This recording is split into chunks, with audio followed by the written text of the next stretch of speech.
Bugun sizlar bilan juda ham mazali, ajoyib qulpinoyli cheesecake tayyorlaymiz. Juda ham oson va tez tayyor bo'ladi. Birinchi idishimizga muzdek suv solib, jelatinni solamiz ustiga. Yaxshilab aralashtirib eritib olamiz. Erigandan keyin 15-20 minutga xolodilnikka qo'yib qo'yamiz. Bu orada pechenyelarimizni maydalab olishimiz kerak. Hammasini choperga solib, mayda kukun holiga kelgunicha maydalab olamiz. Choper yo'q bo'lsa, oddiy jovada maydalasanglar ham bo'ladi. Ustiga 150 gram sariyog'imizni eritib, iliq holda quyamiz. Qoshiq bilan yaxshilab aralashtiramiz, bir xil massa hosil bo'lgunicha. Mana xuddi shunaqa massa bo'lishi kerak, yopishqoqroq. Qolip ichiga tayyor pechenyeni solamiz. Qolip 24 sm. Qoshiq bilan yaxshilab hamma joyiga bir tekis qilib yoyib olib, keyin stakan yordamida yaxshilab preslaymiz hamda xolodilnikka qo'yib turamiz. Endi kremini tayyorlaymiz. 500 gram kalliq tvorojniy sirlaridan foydalandim. Juda ham mazali chiqadi. Men maskarpondan ishlatdim. Idishga solib olamiz hamda 400 ml qaymoq, 300 ml sgushonka solib, yaxshilab mikser bilan ko'pirtiramiz. Tvorojniy sir xona haroratida bo'lgani yaxshi, qaymoq bo'lsa muzdek bo'lgani yaxshi. Xuddi shunaqa chiroyli bo'lib ko'pirgunicha ko'pirtirib olishimiz kerak mikserda. Mana ko'ryapsizlar, juda ham silliq massa hosil bo'ladi.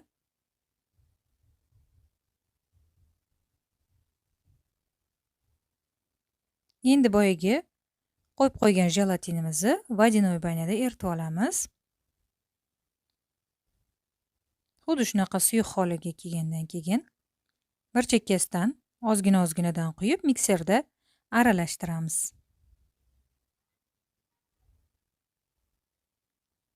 Tez-tez aralashtirishimiz kerak, chunki jelatin tez qotib qoladi muzday massani ichida.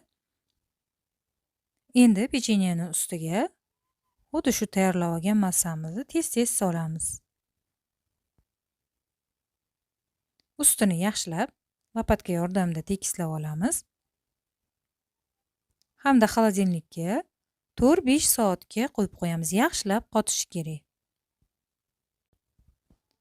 Endi yuziga yasatish uchun yana jelatin eritib olamiz. Muzdekni suvga jelatinni aralashtirib,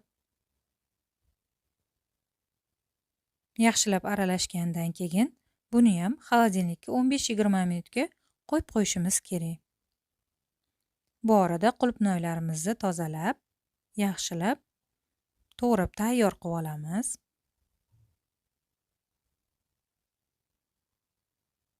Qulupnoy bo'lmasa, xohlagan boshqa bir mevalardan foydalansanglar bo'ladi bemalol. Qulupnoy bilan lekin ta'mi juda ham mazasi o'zgacha shirin bo'lib chiqadi. Hamma qulupnoylarni teng 2 ga bo'lib chiqdik. Endi tayyor qotgan cheesecake'imizni olib, ustini bezatishni boshlaymiz. Ustiga qulupnoylarni terib chiqamiz.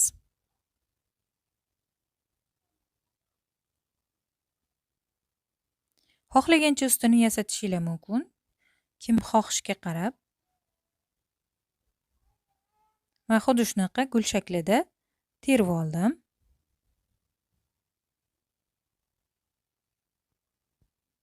Mana hammasini terib tayyorlab oldim. Endi bemalol suvini quysak bo'ladi. Mana jelatinimiz qotib tayyor turibdi. Buni eritib olamiz vodinoy banada. 250 ml kompot, menda gilos kompoti yoki o'rniga sok ishlatsanglar ham bo'ladi. Endi erigan jelatinni kompotga solamiz. Menda kompot juda ham shirin bo'lgani uchun shakar solmadim. Agar sizlarda shirini kuchli bo'lmasa, ozgina shakar solib eritib olsanglar bo'ladi. Tayyor iliqqina massamizni qulupnoylarni ustidan quyib chiqamiz.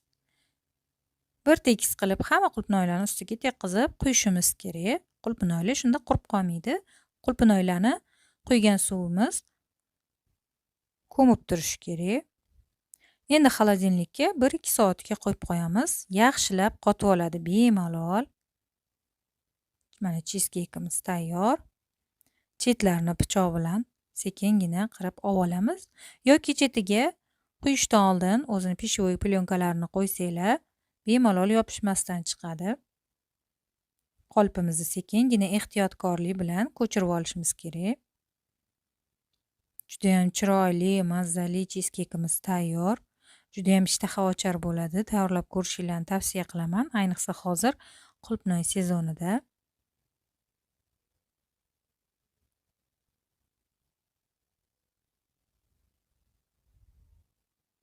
Mana oralari judayam chiroyli, silliqqina, mazali.